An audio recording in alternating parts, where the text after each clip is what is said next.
After a very hectic trip to the United States, I am back just on the job on Monday, and I would like to update the general public on the developments within the ministry as far as I can at this time.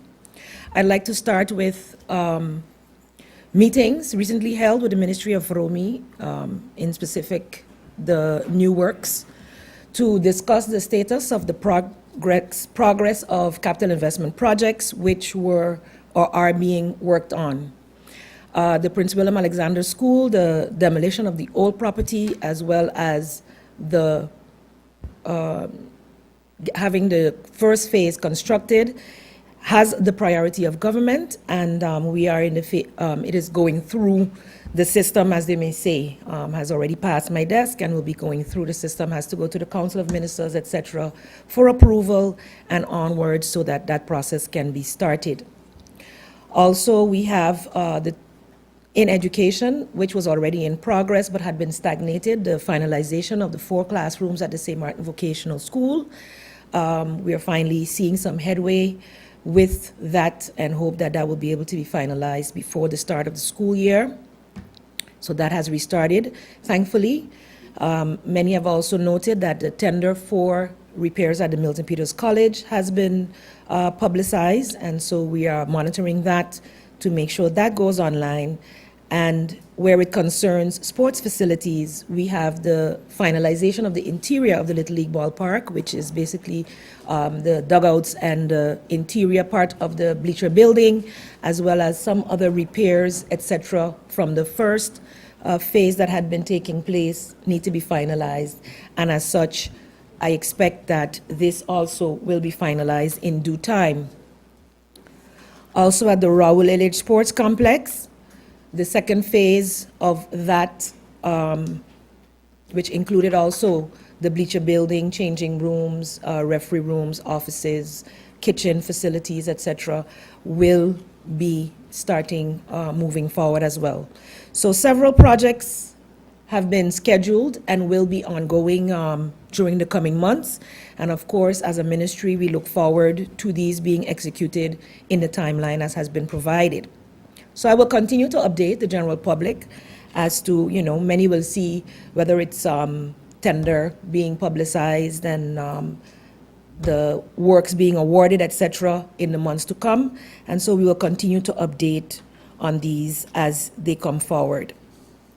Also being worked out are the solar panels for the schools and IT in the classrooms. So we will continue to update you on some of the projects which we feel are necessary to be able to meet the needs of our society, especially in this area.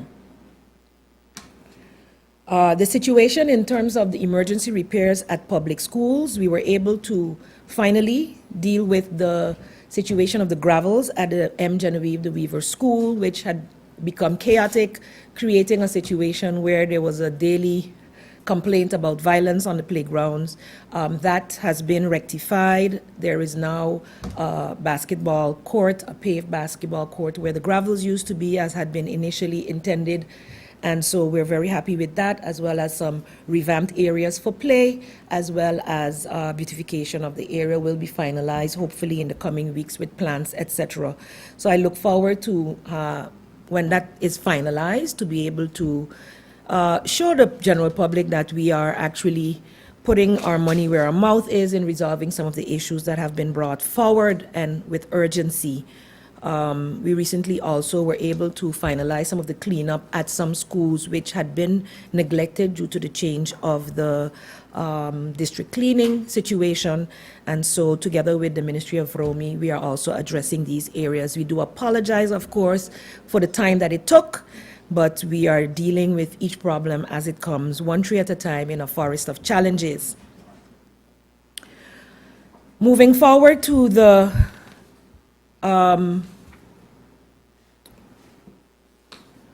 update on school busing. Several have been asking about that as well, including information requested by Parliament. We did, as ministers, Minister TZVT, Arundel, and myself, receive a joint report from our departments who have been working together since we have established that committee. We have a draft joint policy, service level agreement, as well as an advice, which after discussion, the next step in the process is that the committee will meet now with the school bus owners, operators, to inform them of the proposed way forward, get their input, etc., where hopefully we'll be able to, we have both short-term and long-term solutions. I would not want to divulge those in the public before the school bus operators get the opportunity, but just that the public is informed that this, the promise that we would be working together as ministries to resolve this issue has not fallen on deaf ears, that we are actively and proactively working to resolve this issue in the interest of all concerned. And so therefore, as soon as we achieve the meetings that are necessary with the school bus operators, etc., we'll be able to proceed further with signing of a service level agreement, hopefully with the operators for the short term, and moving on with the other regulations that we would like to implement moving forward, and preparing then for next year's tendering of it as it should be for such a large for such a large amount that is paid out from government's coffers as is required by the accountability laws. So we are willing, of course, to, in the short term, find solutions, but in the end, we must, in a reasonable and accountable way, account for how the monies of government is spent. And so therefore, I'm hoping with this update that many are, put at ease that this is in no way an effort to put anyone out of business or such, but that we have to be realistic and use the funds of government in a most responsible manner. Lastly, I'd like to recap the trip, which I think we sent periodic, I know we sent periodic updates to the general public on how that was going, and the feedback received has been generally very positive. I would like to clarify, of course, where there is good being done, of course, many can find negativity, and government's focus on expanding opportunities for students to be able to study in the U.S. and in the region is in no way a statement of we do not want to send any students to the Netherlands. That is, of course, the good right of every Dutch citizen to apply for study financing within the Netherlands, and we continue to facilitate that as well. With the results that we have been booking recently, it just is more feasible, though more expensive in the onset, to send students to the United States. The return on that, the amount of students that return, the successes that they book percentage-wise is much, much higher than to the Netherlands. This is just the reality of the statistics that we have, and it is in no way an indication that we do not, or we are moving away from sending students to the Netherlands. It has been a general progression in regression of numbers and a progression of numbers on the other side based on students, also parents, as well as a direct result of the language of instruction on St. Martin being for the majority part in English. So basically, on my trip with the study financing department or division to the United States, we started in St. Augustine, Florida, with a new college, the Flagler College, where we signed an MOU with that college for our students to be able to attend, which is a plus for our students on St. Martin to have another choice where we have an agreement, and it is then more feasible for the pockets of their parents as well. Of course, to study in the United States is expensive. Many students are only able to do so due to contributions, not just from the financing that they receive from government, but also that parents have to put in. Of course, in colleges such as Monroe and TCC, the funding that we have received, or they receive from government to date, is usually sufficient to cover it. But of course, as tuition, etc., continues to increase within the United States as well, that increasingly becomes more input from the parent side as well. From St. Augustine, we moved up to New Rochelle and the Bronx, New York, where the MOU that we already had for 5 years is basically running out, and so we had to renegotiate, and that has been reviewed and will be adjusted to be signed in time to accommodate our students. Of course, the agreement so far that we have will continue to be valid until the new MOU is signed.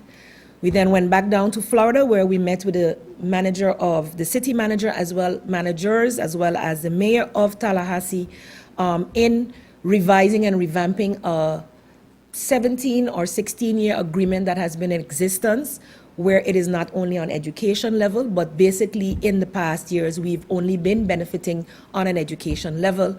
So yesterday in the Council of Ministers meeting, I was able to share with my colleagues opportunities where other ministries will be able to collaborate with the city of Tallahassee for us to be able to bring much needed programs as well as trainers and the like to St. Martin based on that same sister city agreement.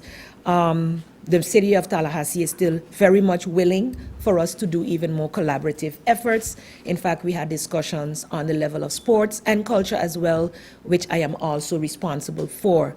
So it was also a very, very positive meeting. Of course, having 3 colleges, which we already deal with in the Tallahassee area, we were able to visit 2, the Florida A&M University, as well as the Tallahassee Community College, where we, of course, review the MOUs we had with them, and will be revamping those as well moving forward. Very, very positive discussions. As I must say, very positive feedback from these schools in how our students are performing, etc. Based on the city agreement, the city arranged also for us to visit some of their parks and recreational facilities to see how they are run and based on government funding, and so they will be also assisting us in being able to do such on St. Martin as well. And we met lastly in Tallahassee with the St. Martin Tallahassee Association, which assists us in being able to facilitate the way we fund our students, and will be also key in all the other agreements that will be making with the city of Tallahassee moving forward.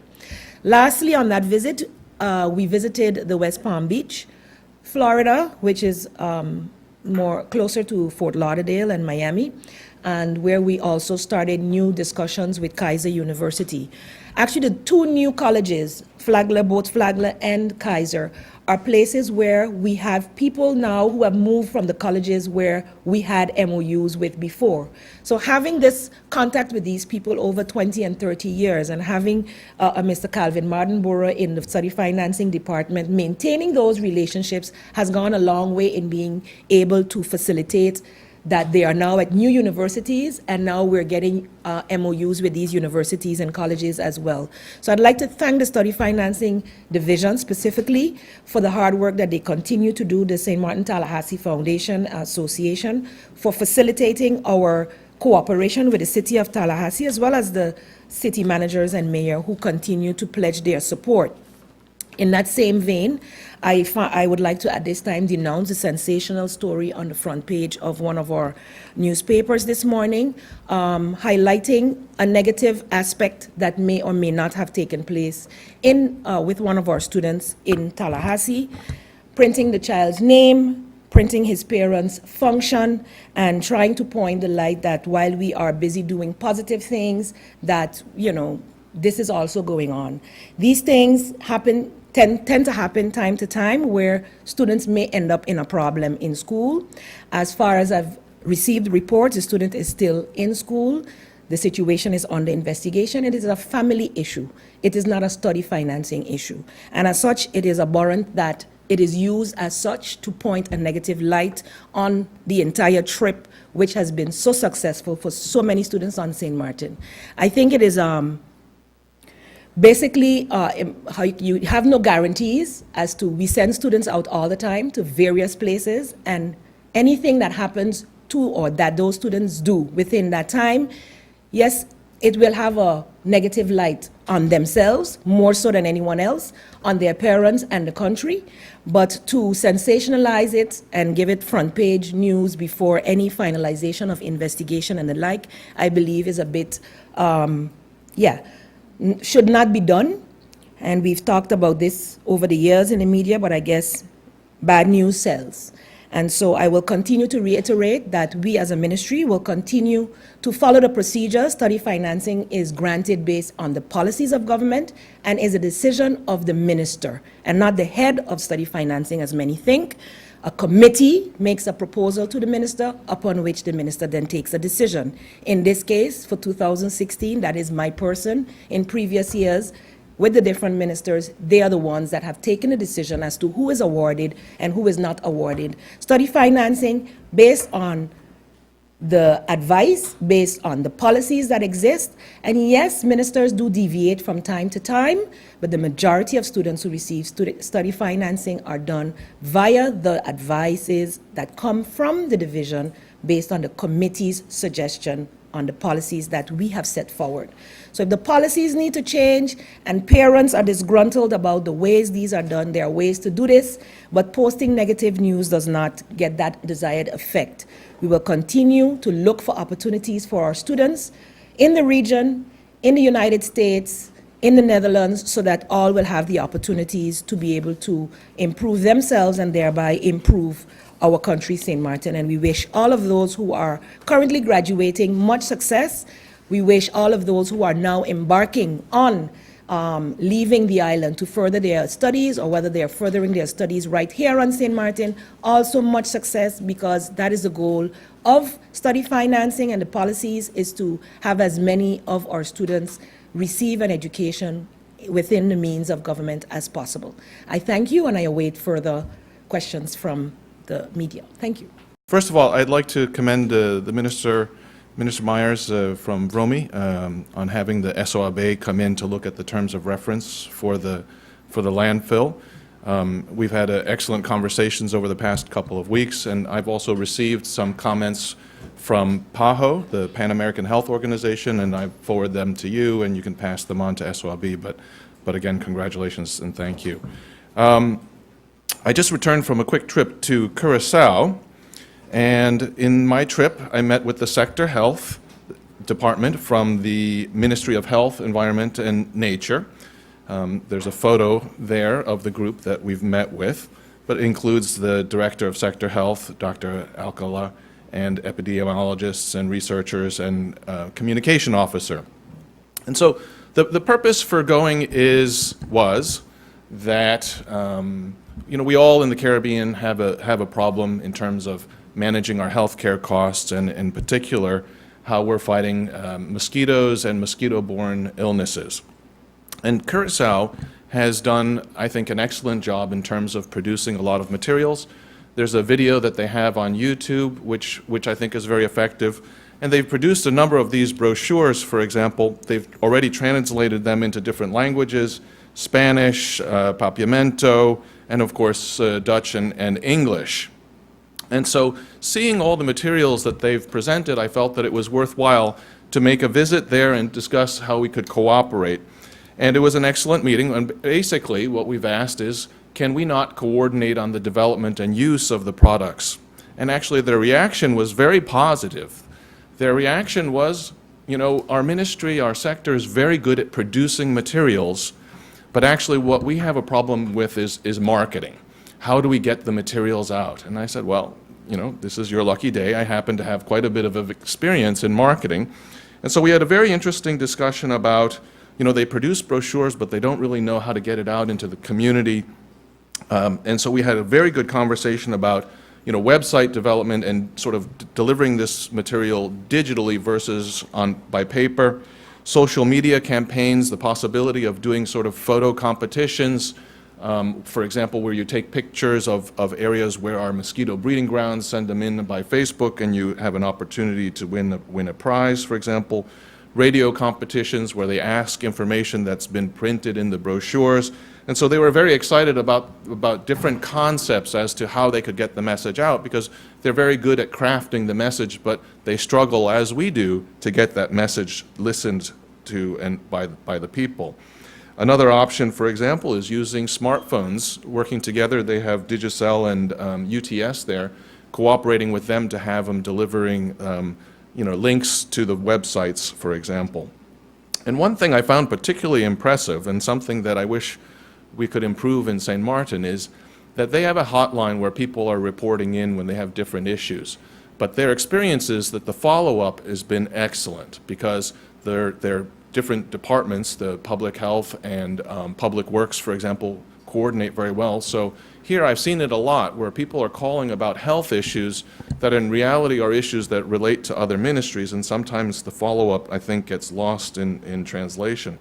And so I said, you guys are doing such a great job with that. You ought to take these comments and then show that they've been resolved, post them on Facebook. And so they were very excited about many of the things that we talked about. And so we are working on a formal cooperation agreement between the ministries in terms of developing material. So we will produce a few videos and share them with them. We'll also coordinate actually with other countries in the Caribbean, for example, Spanish-speaking countries, where they will fund just the translation. Again, in a time when everyone has limited resources and tight finances, I think cooperation makes all the sense in the world. The other meeting I had was with Minister Victorina. He's the Minister of Health, Environment, and Nature. I've actually known the minister for many years in a different capacity. And really my main objective for meeting with him was to understand what lessons have been learned from their construction of the new hospital in Curaçao.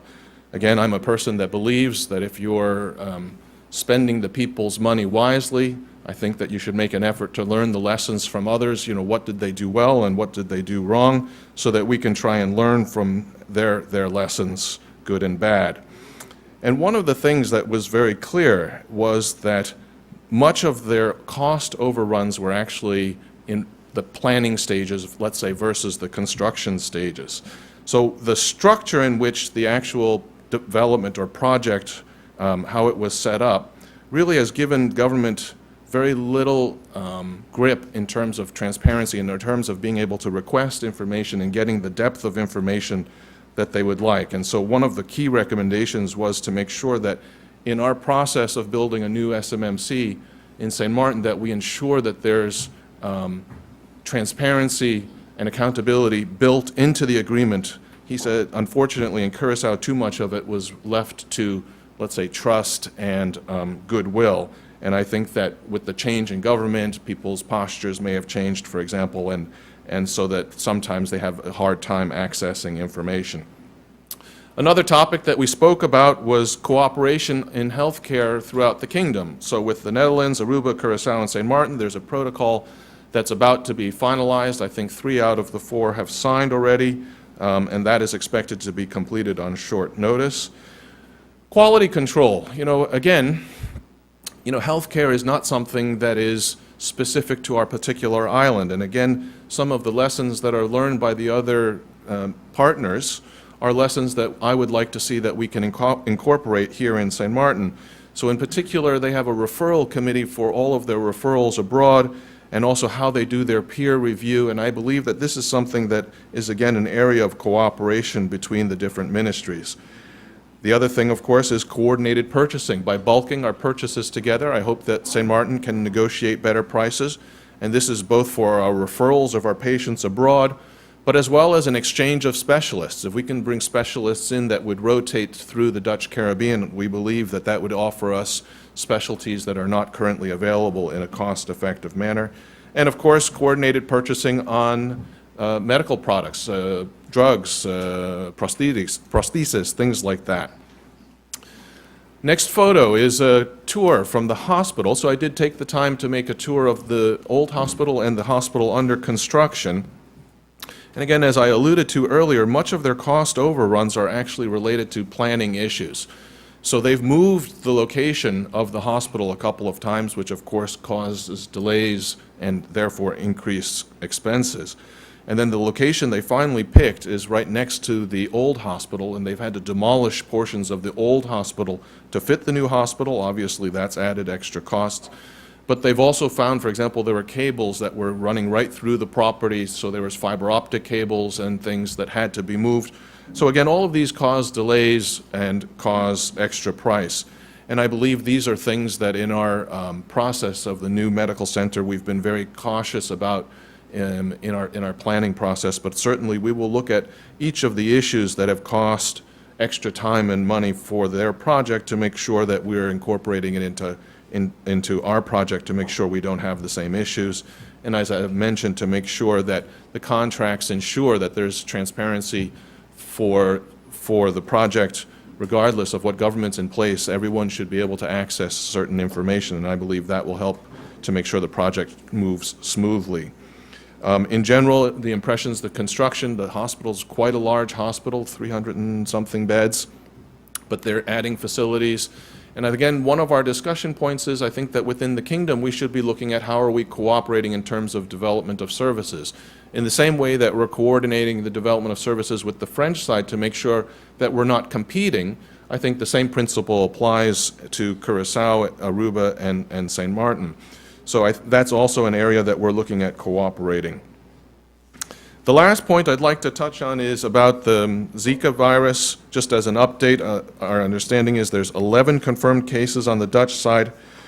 As today, we actually are beginning with the employment of a Mr. Davalar as a vector control specialist. So we've hired him. He's based in Curaçao. We've hired him here for 6 months, and he will assist the CPS department in development and implementation of a national mosquito control program. So we're quite positive about that. And actually, maybe the last point I should touch on is about the commercial sex workers. You know, back when we first came into office, fairly quickly received a judgment that basically indicated that the government was facilitating human trafficking, and at that point, a small team was put together under the Ministry of Justice, and they were going to look at an alternate method of how to regulate the commercial sex workers.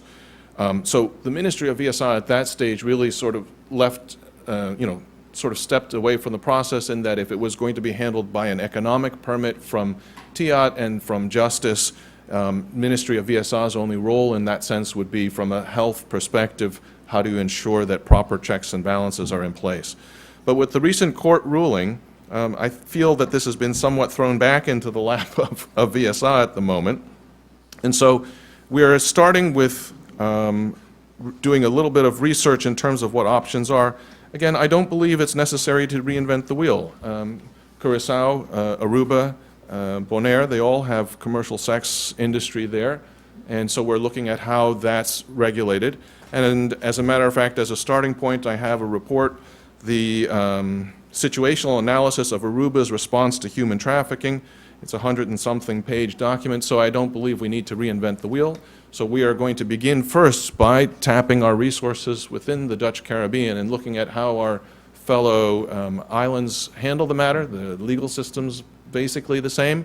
And so on short notice, I believe that VSA will come with a recommendation, and then it will be up to the Council of Ministers to decide if they want to take this approach or if the other approach that's been worked on by Justice will be finalized. My first question, I will put it to the Minister of Finance. I took note of your statements, but there is something going on at the tax department that a number of people have contacted me, whereby when I'm saying people, I'm talking about businesses, I'm talking about civil servants being harassed by a particular individual working at the tax department, seemingly politically, but what the businesses are saying that is that they're getting like 4 years, like they submitted their taxes for 2011 or 2012, and they're getting all the assessments now. It's a political year, so certain people, not everybody, people seemingly are being selected, and they're getting all their assessments within a short period.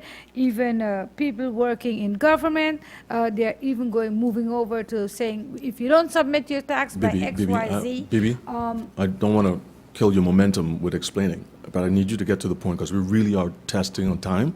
So if there's a question, I want you to get to that as soon as possible, please, so that we can address that as quickly as possible. So can you get to your question? Yes, I'm getting to my question Thank because you. I don't know if the minister knows. So what I'm trying to say is that there's so much going on within the tax department where people are being targeted politically, seemingly politically. Do you know about this? Has anybody brought this to you, and is anything being done about it? Thank you, Bibi. No, unfortunately, I know nothing about it. No one has brought it to my attention. Therefore, from my point of view, nothing is being done about it. But since you raised the subject, I, of course, will, after this briefing, I will make a couple of calls to find out if the premise of your question has any legitimacy to it. Thank you. As for one of your statements that you made, that the minister made, I'll now turn to Minister Lee. Regarding the opening statement and as an opinion from the Minister of Finance talking about the opportunities that locals should be given, I have asked you a number of times about Great Bay, bringing in a number of people from all over the world and firing locals. Are you in some way agreeing with the Minister of Finance and his opinion, and to make sure or to do something to ensure that locals get the opportunity that they're looking for in their country? The policy of the ministry is extremely clear, that preference is always given to locals. So, I mean, that's why you have a process where you advertise for positions, and only when somebody locally is not available, only then are companies entitled to submit work permits. So that principle, that philosophy has always been the philosophy of the ministry. As a matter of fact, I think much of the problem stems from undocumented workers, and as you know, that is one of the priorities of the ministry, is to address the compliance from multiple perspectives. And that's something, as I've mentioned, that we're working on diligently. As a follow-up to that, Minister, you as a still is or former business owner, you owned a hotel. You know there is a loophole in the law where people, just because they want to renew the document of a foreign worker, place an ad in a newspaper. That's the publication you're talking about? That's what, sorry? Is that the publication you're talking about, that they have to advertise, they have a vacancy in order to be able to renew the documents of a worker they already have in place? Is that what you're referring The to? requirement is that you need to make sufficient effort to find a local person. It's not clearly defined in terms of if that means newspaper ads or to what extent, and that's something that the department then evaluates whether they believe the business has made a sufficient effort, of which one of the ways to do that is to demonstrate that you've advertised in the local media. Thank you very much for your questions. Bibi Alida Singh, The Daily Herald, you have the floor. Thank you, Cedric. Good morning, ministers. I'm staying on the same topic Minister Gibson raised. One of the ways to tackle this issue of getting more locals into jobs is, of course, dealing with the work permit situation. Both you and Minister Lee, are there any plans, or have you started to talk about perhaps limiting the number of work permits, further limiting the number of years someone get a work permit to that extent? Because that would also free up positions that are held by foreigners. I don't want to confuse the issue that I raise, but I ask you and everybody else, take your camera and take a picture of the situation as I described it. I mentioned 62, we started with tourism. Up to today, we do not have local managers in major hotels. Something's wrong. However you cut it, something's wrong. I mentioned we're country now 5 years. We don't have one person who is a prosecutor in the prosecution department. Same thing with judges. I mentioned that in government local companies, you get a representative picture, and I mentioned specifically in management, and that kids in St. Peter's or Simpson Bay should be able to aspire to any position, any function in this country. But the reality, if you look towards history, whatever reason there is, it's not so. And I mentioned something has to be done to change this picture. Because if you jump on the plane and you go to St. Kitts, you go to Dominica, you go to any of the neighboring islands, you do not find that picture there. So what's wrong? And I'm saying what's wrong is when you sit back and you wait for somebody to come and knock on your door and say, I want to be a hotel manager, I want to be a judge, I want to be a prosecutor. It does not happen, and it will not happen. What you need is a specific plan with a specific goal, with a specific timeline, and all of these institutions have the duty, in my view, the duty to identify prospective persons, train them the same way you train a judge, the same way you train a prosecutor. You take them by their hand, you take them through a program until they're ready for the position. But you've got to do that. If you don't do that, it will not happen. And that's what I'm pointing out is the case today, and the reason why we have that case today, and that has to change. And Minister Myers, on the recycling program that you're planning to do, could you give an estimated cost, and how soon do you think this program will be off the ground?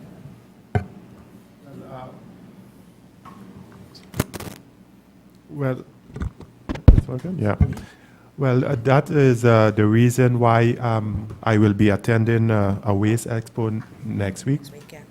is to try and gather cost analysis then, what it will cost government in terms of purchasing recycling bins.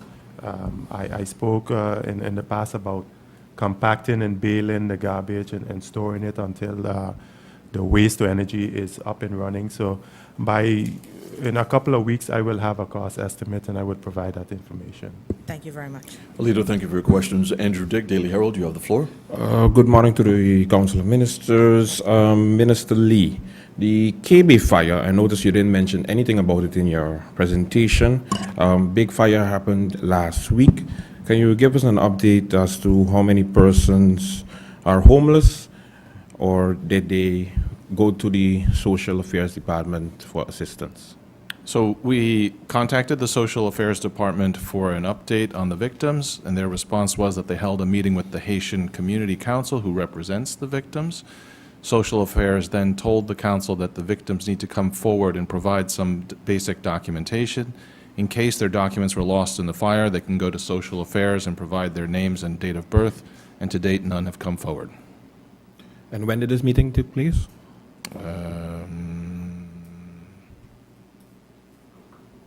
I'm not sure of the exact date, but obviously, recently. Okay. But this update is as of yesterday. We asked for an update, what's happened. Okay, Minister Gibson, the prosecutor office, I understand that there's a backlog in payment for them. Can you tell us why? No, I don't. I can't tell you why. As far as I know, the prosecution department have their own budget. That's managed by them, and you need to pose that question to them if there's a backlog. It can't be our finance department, because they have their own budget that they work on. Okay, Minister Jacobs, the Prince William Alexander School, we understand that there was a case of asbestos at the school. Is that correct? The Prince William Alexander School, that's why the school was, I believe, evacuated last year. That a study was done, and therefore those buildings have to be demolished. So that is the first part of the process. So it includes the demolition of the current buildings that are now situated there, and hopefully that can take place soon.